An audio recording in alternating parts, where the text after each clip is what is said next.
Assalamu alaykum, assalamu alaykum. Müracaatım endi hammaga tegishli bo'ladi da. Iltimos sizlarda zerem piyoda yuramiz, hamma piyoda yuradi. Ko'pincha shu peshoxoddan o'ta tururlar. Shu peshoxod yerine kelamiz-ku, texnikada kelamiz. Masalan, bizlar ham o'tamiz peshoxodda. Shto ana shu narsani birimiz hammamiz yaxshi tushunsak, yaxshi bo'lar edi-da. Ne diyecekman? Peshoxoddan o'tyatırsizlar. Texnikada keldi. Hurmat etib sizga tormozni bosib to'xtadib-ku masalan, o'tyatırmana. Ana sizlerden iltimas, to'xtagandan keyin ar yoqdan keltirgan, bu yoqdan keltirgan şopurlardan azroq hurmati uchun sal o'pkalarimizni ko'tarib chaqqaroq yurganday bo'linglarda. Shto bu peshoxoddan o'tyatırganlar, boshqa yerdan o'tyatırganlar shu sizlar uchun to'xtadi, sizlarning yaxshi xavfsizligingiz uchun to'xtadi deb rahmet sifatında tezroq yurganday bo'lsanglar, shto bu yaxshi bo'ladi.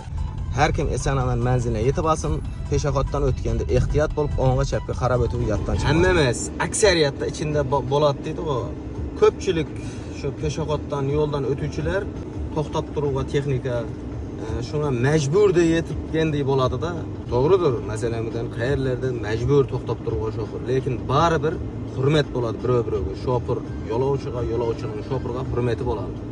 Sal tezlashgandek bo'lib, o'kchani sal ko'tarsa, bu yoqda turgan shofir ham quvongandek bo'ladi ichinden. Sebep o'zlarimiz ham rol to'g'laymiz, peshoxoddan o'tamiz. Har kim shu miniyega boradi-da, bizlarning hurmatimiz uchun tezlashdi, o'tdi deb. Hammaga rahmat, sog' bo'lin, salomat bo'lin. Yo'llaringiz bexatar bo'lsin.